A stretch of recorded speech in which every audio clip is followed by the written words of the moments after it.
بوته دارم که گرده گل ز سنبل سایبان دارد ز سنبل سایبان دارد بوته دارم که گرده گل ز سنبل سایبان دارد ز سنبل سایبان دارد بهار آرزش خطه بخونه ارغوان دارد بخونه ارغوان دارد بهار آرزش خطه بخونه ارغوان دارد بخونه ارغوان دارد بخونه ارغوان دارد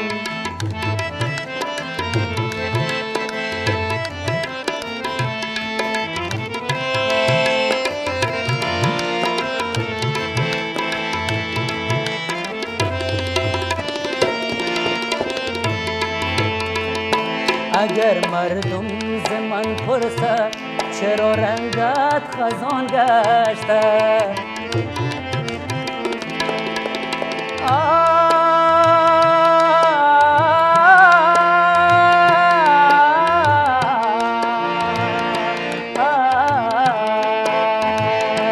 اگر مردم ز من پرسد چرا رنگت خزان گشته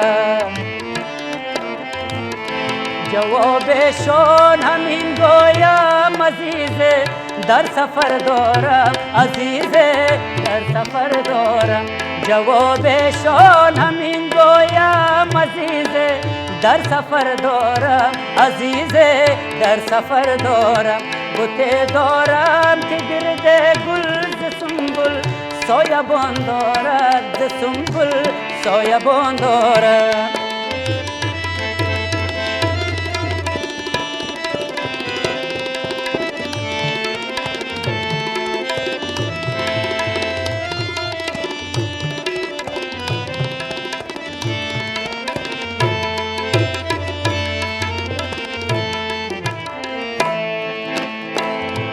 چو عاشق می شدم گفتم که بردم گوهر مقصود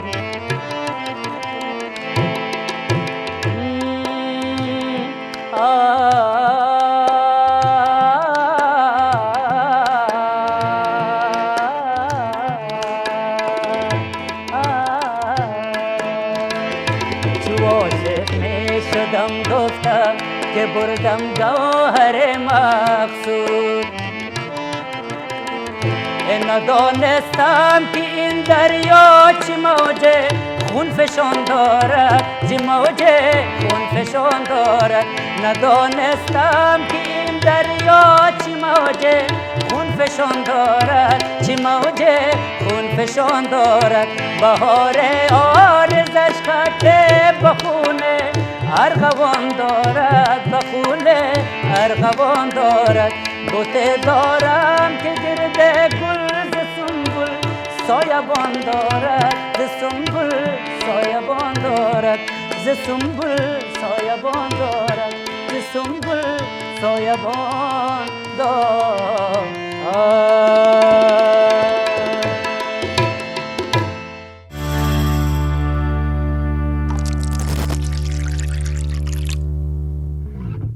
درود دوستان عزیز، چگونه که شاهد شدید مهمان برنامه‌مون آوازخوان خوشصدای سرزمین افغان فهیم فنو است. خوش آمدید با قهوه با سهراب شاه. شما نیز خوش آمدید. سلامت باشی سهراب عزیز. امید شکر است که خودتم صحتمند می‌بینم و عرض سلام و احترام خدمت تمام بینندگان عزیزم و آرزو میکنم صحتمند و سرحال باشند و سپاس از اینکه ارج گذاشتین مرا دعوت کردین در برنامه زیبایتان. خوب ما نیز در اول در آغاز یک بار دیگر به شما سپاس میگوییم که دعوت ما رو پذیرفتید. خواهش میکنم. خوب میخواستم از چی شروع بکنیم؟ از چی؟ چگونه قهوه مایل دارید؟ چون برنامه قهوه با سهراب است حتما ما با شما باید قهوه بنوشیم. خب او رو ما با مایل شما میمونم هر چیزی که ما بخوایم. بله. عادی میشود؟ خب درست است. خب خواهش میکنیم دو قهوه عادی برای ما بیارید. خب صحبت رو ادامه میدیم. من میخواستم در اول اطراف نام و نسب شما پرسان شوم. برای من معلوم است که فهیم یعنی چی؟ فهمیدن، درک کردن. اما فنا از کجا پیدا شد؟ این تخلص ایجادی است یا اینکه نسب خود شما؟ نه خیر این تخلص ایجادی است. با کدام خاطر؟ یاد از برادر بزرگم کنم خداوند زنده داشته باشش و سلام از اینجا برش تقدیم میکنم. او میگفت باید نام مطابق با مو خاصیت و چهره که یک نفر داره با مو بانن. مرم نام من نمیفهم با کدام فهم ما را دیده فهیم ماندن دیگه فنارم و مو حالتی که داشتیم مطابق با مو خودم انتخاب کردیم. یعنی چی؟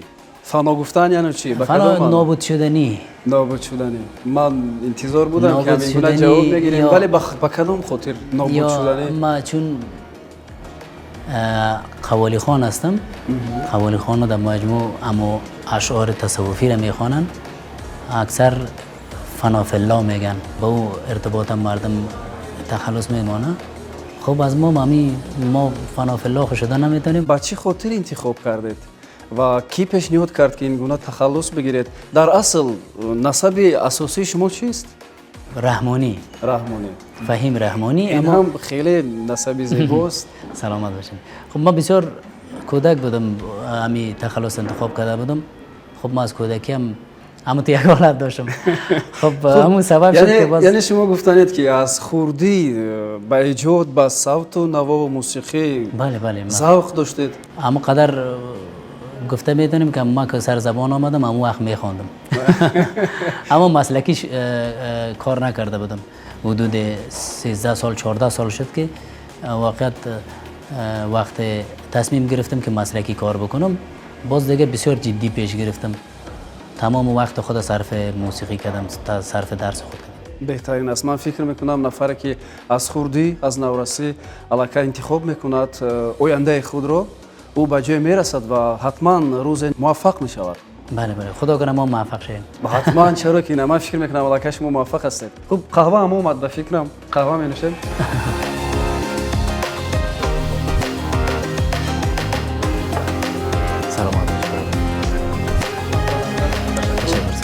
قهوه مخصوص آماده شده است برای مهمانانی که بعد طرفخانه ترکی پایتخت میبرند.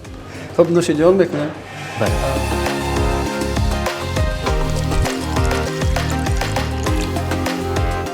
دوستان عزیز برگشتیم سر صحبتمون در قهوه با سهراب شاه و یادآور میشویم که مهمانی برنامه‌مون فهیم فنو است. ما البته یک دو مصرع شعرم چیز کرده بودم. آماده کردیم. میشه من اینجا بخوانم یا باز پسندتر امروز؟ چون وقت کم بود. شما فکر میکنم حفظم نکردید. این یکی از اشعار است که ما آماده کرده بودم. این ما خیلی میخوانم قدر آماده هم نیست. شعر از هم البته از جناب حبیب سادات صاحب است و احترامات تقدیم میکنم بر از نام خداوند صحتمند داشته باشیشانه. من ایرم همین چند روز شده گرفتیم. ابتدا از یک شافرد شروع میشه. یا آهنگ روز میلاد تو دنیا یک صدا خندیده بود. آسمان بر مقدمت باران گل باریده بود. باز اینجا آهنگ شروع میشه. جشن میلاد وجود در جهان فرخنده باد. آفتاب آسمان عمر تو تابنده باد. جشن میلاد وجود در جهان فرخنده باد. آفتاب آسمان عمر تو تابنده باد. خلق می نازد به تدبیر و بزرگیت همیش. شوکت تو شان تو محبوبیت پاینده باد. شوکت تو شان تو محبوبیت پاینده باد. محبوبیت پاینده باد. بهترین عالی بود. خیلی هم صدای خوش دارید شما. سلامت باشید. خوب من میخواستم بدونم که شما چقدر مدت است که در تاجیکستان هستید؟ حدود 6 ماه شد که حدود 6 ماه می شود و انتخاب کردید تاجیکستان رو وطن دوم خود. میخواستم بدونم که چرا دوشنبه رو انتخاب کردید؟ چی شد؟ شما رو چی به تاجیکستان آورد؟ شما رو چی به دوشنبه آورد که پی ایجاد بشوید؟ خب ما مشکلاتی که دوجه برام خلق شده بود موضوعات شخصی بود. سبب شد که ما باید از افغانستان برایم. اما ما هرگز نمیخواستم از افغانستان برایم هیچ وقت. چون فامیل وقتی همگی خارج بودن ما بازم در افغانستان زندگی میکردم. خب کدام دیدگاه کدام مفکوره یا چیز ما از تاجیکستان یا دیگه ممالک نداشتم. تنها همین قصه‌ای را که شنیده بودم، مثلا از خب برخوردی که امرای مهاجرین بعض جایا که میشه یا تلخ تمام میشه با ما فکر میکردم خب همه جای همون تو باشه، اما از حساب مردم تاجیکستان هیچ وقت چیزی نشنیده بودم، اما ما همون تصورات که از دیگه ممالک داشتم امر رقم یک موضوع بود. بعد وقتی آمدم واقعا خیلی تعجب آورم بود برام که یک مملکتی است که هم زبان ماست، هم فرهنگ ماست، هم سرحد است دیگه، هم دین و مذهب است و هیچ تفاوت به حساب افکار و معاشرت و چیزا ما نداریم. واقعا بسیار خوش. درسته که یکدیگر رو میفهمیم، درک میکنیم. ما اینا دریافتیم که مردم تاجیکستان یک مردم خیلی محترم و با شرفی هستن. بسیار قدردان از روزی که آمدیم، بسیار محبت دیدیم ازشان. سپاسگزار هستم، همیشه مدیون تمام محبت‌هایشان هستم و از ما یک فرد کوچک از اهل هنر افغانستان هستم و فعلا از افغانستان و تاجیکستان هستم دیگه. ما تا زنده هستم، در خدمت همه‌شان هستم. زنده باشید. سپاس برای اون که هرچند که با وجود مشکلات و کمبودی هایی که داشتید تاجیکستان را انتخاب کردید و به دوشنبه آمدید و اینجا کار و فعالیت ایجادی میکنید و درباره وطن عزیز ما تاجیکستان قدر سخنهای خوب وصف زیبا میکنید. برای این به شما سپاس میگیم.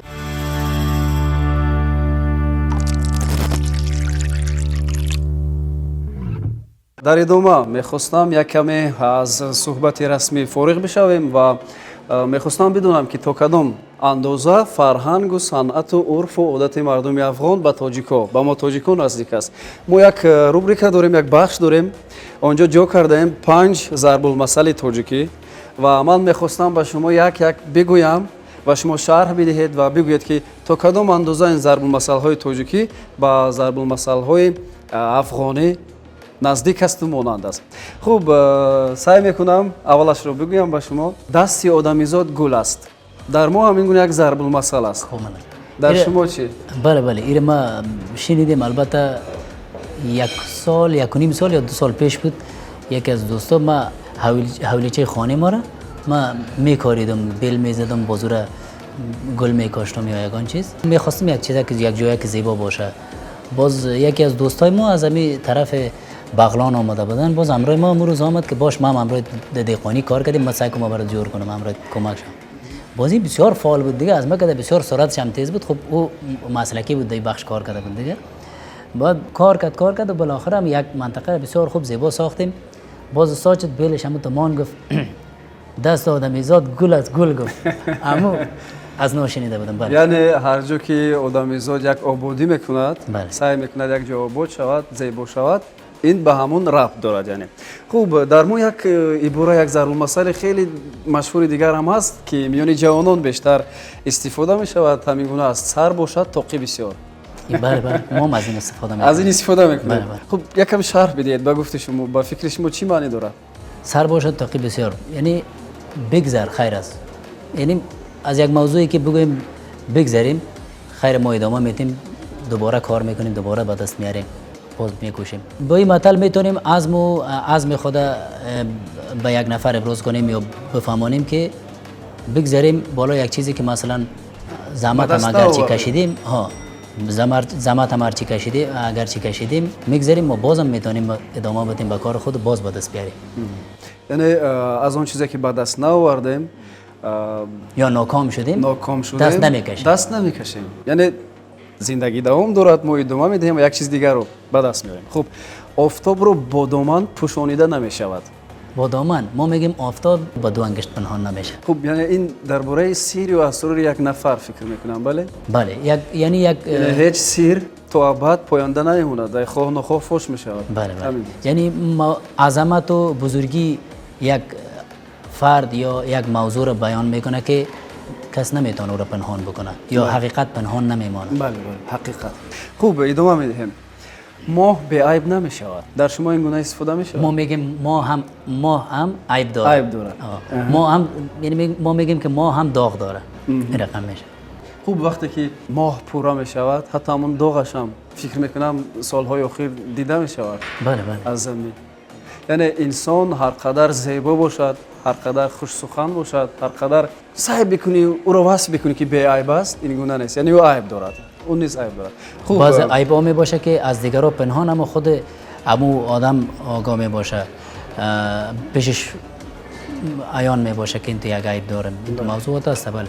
چون انسان وقتی که در دنیا پیدا میشه هیچ می باشه تا بالاخره مثل عزیز که در باغ میایی و از باغ با خود گل میچینی.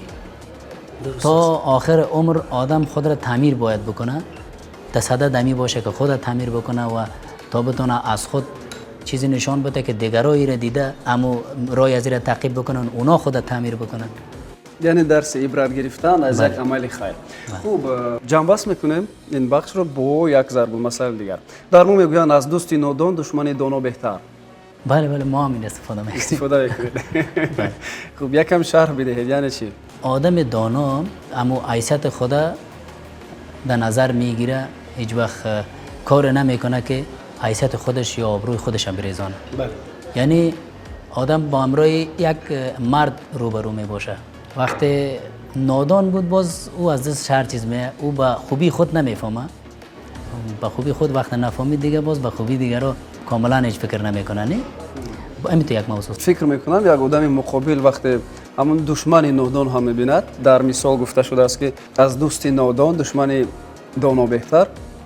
وقتی همون دشمن دانا هم میبینه که یک کار میکند که او را به موفقیت میبرد، طرف مقابلم کوشش میکند که اگر دشمنم باشد من هم سعی کنم تلاش کنم که مثل همون موفق بشم. خب آدم دانا هیچ وقت راه غلط را پیش نمیگیره که به خاطر به کامیابی برسه یا سبب شود که به دیگران ضرر برسانه یا یک کار را پیش از ریسک کردن میترسد. در تجارت یک ضرب المثل دیگه هم هست، ما استفاده میکنیم. نفری که ریسک نمیکند، توکل نمیکند، تجارتش رشد نمیکند.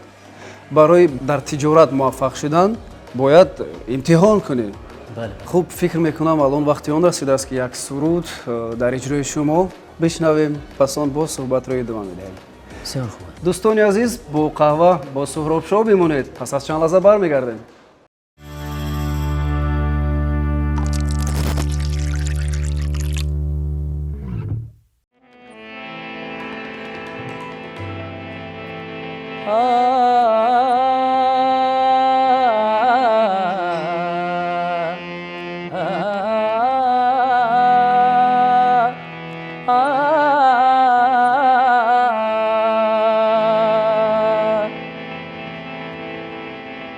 با حیا با وفا دلبر خوب من،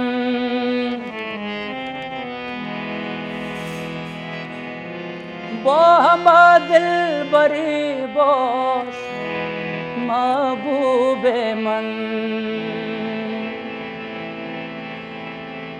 هر خوشی بر تو مدعای من است، هر خوشی بر تو مدعای من است. بے وفایی بتا که سزای من است، بے وفایی بتا که سزای من است.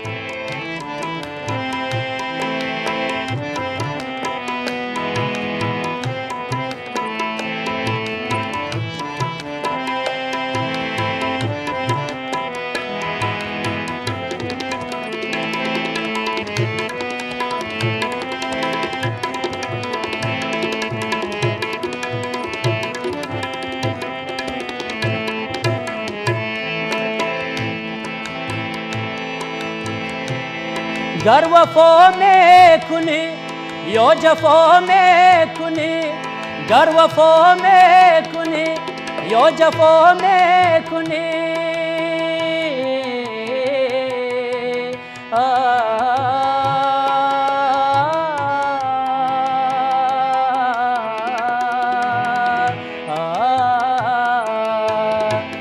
گر وفا میکنی یا جفا میکنی، یا با اجرا تو روزم سیاه میکنی.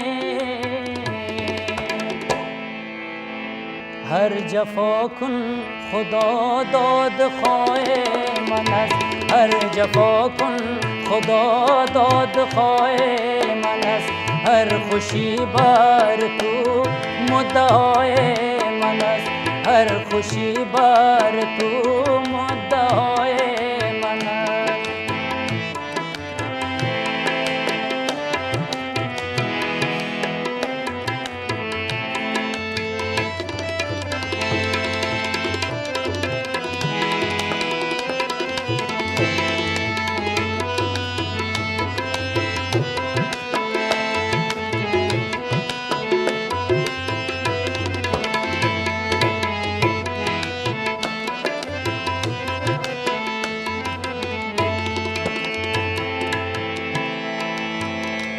تو بکی بے تو تا ہو کنام زندگی تو بکی بے تو تا ہو کنام زندگی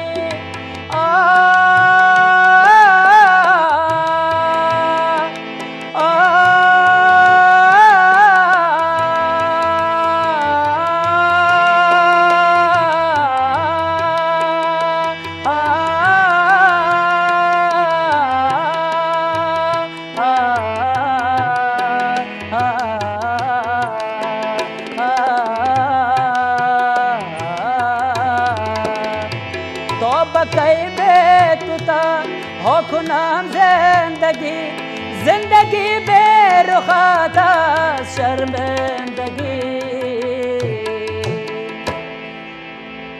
جان سپردن بپایت وفای من است جان سپردن بپایت وفای من است بے وفایی بتا که سزای من است هر خوشی بر تو مدعای من است هر خوشی بر تو مدعای من است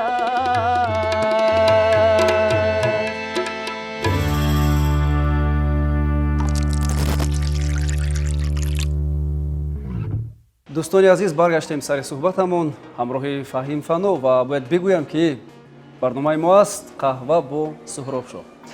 хуб ман мехостам бидонам ки шумо то кадом андоза шухтабиат ҳастед аз шӯхӣ кардан аз латифа шунидану хандидан хушатон меояд? суҳробшоҳи азиз ма дар маҷмӯъ ҳамроҳи касое ки масалан зиёд با نزدیک نیستم امروزشون بسیار همی حالتی که دارم هم رقم میباشم. یعنی صحبت رسمی میشود؟ نه رسمی نمیشه. ما همیشه آرام میباشم. اما بعض دوستایم که بسیار نزدیک میباشن و بسیار وقت همراه میباشن که ما اونا را کاملا میفهمم که چه رقم یک خصلت دارن تا چی اندازه صبر و حوصله. باز امروز از نام شوخی میکنم. باز با امروزشون زیاد شوخی میکنم. من همین الان از شما درخواست میکردم که یک لطیفه نقل بکنید. والا ما طبیعت ما یگان وقت اما ما که گفته خودتون که زیق باشم باز همه چیز نیست میباشه خب باز اگه مثلا من خوش باشم باز وقت اما انبار لطیفه ها پیشم میباشه حال نمیفهم همیال پیشم نیست. یعنی در خاطر ندارین یگان لطیفه اینجا قصه بکنید؟ والا خوش بیاد از باری لطیفه گویی میگذاریم ادامه میدیم صحبتمون رو. میخواستم بدونم که در کار ایجادیتون نقشه ها چگونه است؟ به شما هنرمندان تاجیک پیشنهاد میکنند که دویت بسرویم یا اینکه در یگان شب نشینی ها زود دعوت شوید اونجا سرود بخونید و من بعد همین حالت رو ادامه میدهید؟ این هم جز یک نقشه زندگی شماست؟ بله پیشنهاد شده اما تا حال اما یک جای آدم نو میباشه تا یک کم که بلد میشه و همه موضوعات عادت میکنه و موضوعات درک میکنه و میفهمه یک کم وقت میگیره.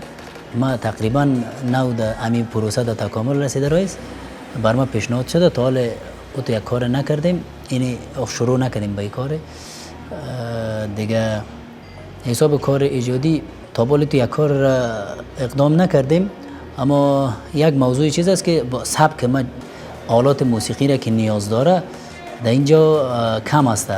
نیاز دارم که امروز کم باید ما یک چیز بسازم و بالاخره یک گروه بتونم تنظیم کرده و تمرین بکنیم تا بالاخره پس همون گروپی که ما داشتم در افغانستان واقعیت ما همیشه یاد میکنم اشکای ما میایه.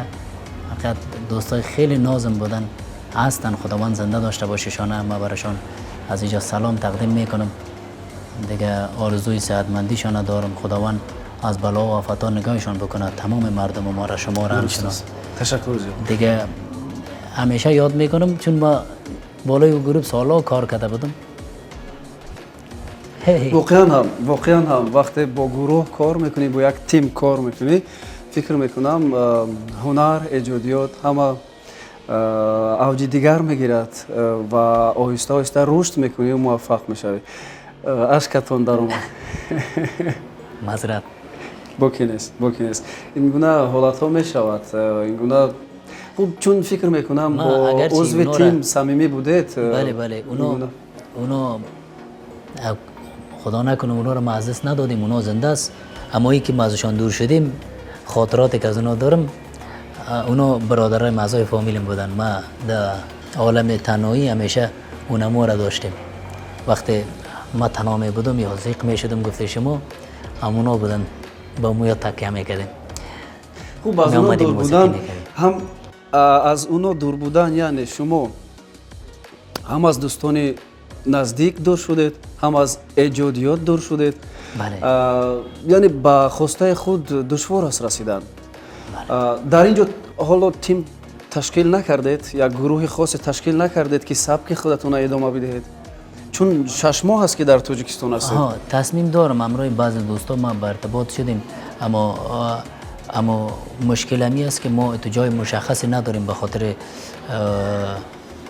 هماهنگی همین موضوعی که داریم، همین هدفی که داریم، جای مشخص نداریم. انشالله ما با هدفی که دارم امو قاطع است، همیشه بالای از استوار ما میرم. هر مشکلاتی که تا حال آمده، یعنی مشکلات زیاد رو متقبل شدیم، اما هر باری که چیزی مانع شده ما دوچند کوشش کردیم قوی تر حرکت کردیم. ما انشالله ما تصمیم دارم، انشالله بازم بهترین تصمیم است. درست است. من برای شما موفقیت میخواهم. سلامت. و فکر میکنم در فصل بعدی برنامه باز با شما، چون اگر در تاجیکستان باشید با گزارش حداقل 6 ماه بعد اگر در تاجیکستان باشید ما سعی میکنیم که با شما یک صحبت خاصه دیگر آراسته باشیم. انشالله با امید و اون لحظه فکر میکنم با تیمتان حاضر میشوید. انشالله. من همین گپ هم گفته بدم. درست است. خوب، براتون موفقیت میخوایم. مانده است یگان حرفی که نگفته باشید. فعلا حالتی که ما داریم همین که قدر یکی دیگر را بدانیم، از داشته های خود شکر کنیم و در صدد بهتر ساختن، اگر بهتر باشه بهترتر بسازیم دیگه، به هم دیگه برسیم، کمک کنیم. باقی به همه سلامتی. به شما سلامتی. خوب، فکر میکنم وقتی اون رسیده است که با شما خیر خوش بکنیم، ولی پیش از این میخواستیم یک تحفه که از طرف مؤسسه خودمون از تلویزیون سفینه برای شما آماده کردیم تقدیم شما بداریم. این تحفه را از جانب ما قبول بکنید. تشکر. سلامت باشید. ما همیشه محبتایتان بی پایان است. واقعا ما مدیون هستم. بسیار زیاد تشکر. زنده باشید. خب اگر امکان باشد میشینیم و به زحمت یک میکشیم میبینیم که داخلش چیست. خب این خاص شما البته خاصی ماست، خاصی برنامه ماست و خاصی تلویزیونی ماست. در ما یک چیز دیگه هم میگویند مهم تحفه نیست، مهم توجه است. توجه است. بله. اما تحفه ها ارزان می باشه یا قیمت می باشه، اونا ارزش معنوی بسیار بالا می داشته باشه. لطف یک نفر نمیشه آدم با دست کم بگیره و شما واقعا خیلی لطف کردین. بسیار زیاد تشکر. هی واقعا هر وقت که قهوه نوشیدید، هر وقت برنامه شما یادم میاد. بسیار زیاد تشکر. هم برنامه ما یادتون بیاد، هم مؤسسه‌ای که ما اونجا کار و فعالیت میکنیم و این برنامه پیشنهاد میشود. سلامت باشی سهراب شای عزیز و جان سپاس از شبکه تلویزیون سفینه بابت تحفه زیبایتان. واقعا همیشه از استفاده کنم. شما برنامه‌تان و تلویزیون به یادم خاطر اومد. زنده باشید. سپاس. ما هم امیدوار هستیم که қаҳваро танҳо дар ҳамин финҷон менӯшед. حتما зинда бошед. дӯстони азиз, бори дигар ёдовар мешавем ки суҳбати хосаву самимие доштем ҳамроҳи ҳунарманд овозхони машҳури сарзамини Афғонистон Фаҳим Фано. ҳамин ҷо барномамон ба анҷом мерасад. хайру хуш мекунем, вале то барномаи оянда бо мо бошед.